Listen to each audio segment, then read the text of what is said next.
Now that's cool. Until the power goes out. Hey, they have them on pulleys too. You can pull that stuff out. Was he on those wheelies or whatever, those ones you lean back and you wheel, or was he just Nick? You have those, don't you? Isn't that what you were over in Cambodia? No? I don't have those. That's more of a first world thing.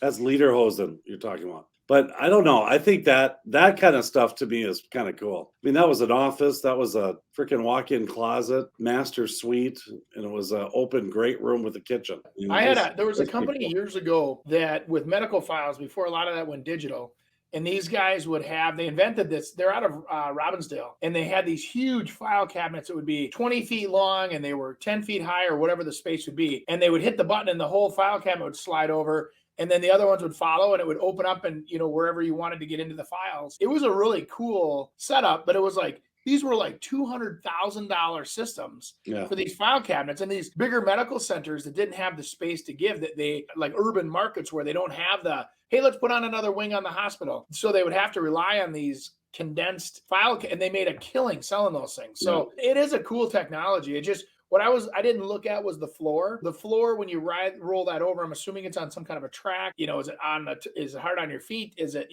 but I'm sure they got that figured out. An awful lot of real estate agents are nowhere near being able to retire, nor will they ever retire. They may actually become a burden to their family members because they run out of money. One of the big problems that I see as I'm coaching realtors around the country is they want to make enough money to get by. When will that ever stop?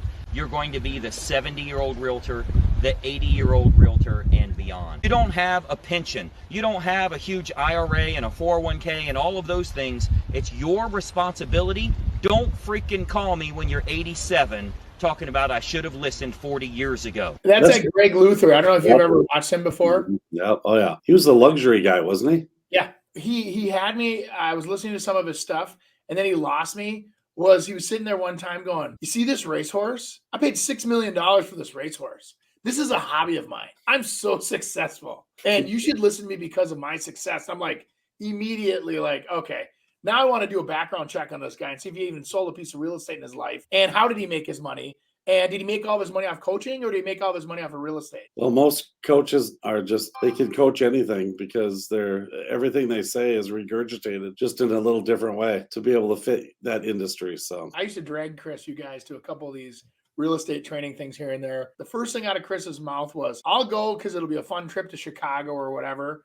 But he goes, they're going to tell you what you already know you need to do, and you just need to go do it. Thank you for that, by the way, because I've said that to myself so many times. You already know what you need to do. You just got to focus. And that's the key thing, that they get you distracted with the thinking you got to think differently, and you got to do this kind of advertising. And then, you get sucked into these programs as a real estate agent. It's being consistently persistent at the basics, and then having 10% of your day, the fun, new, shiny object. But 90% of your day is on your sphere, your customer base, what you're good at, right?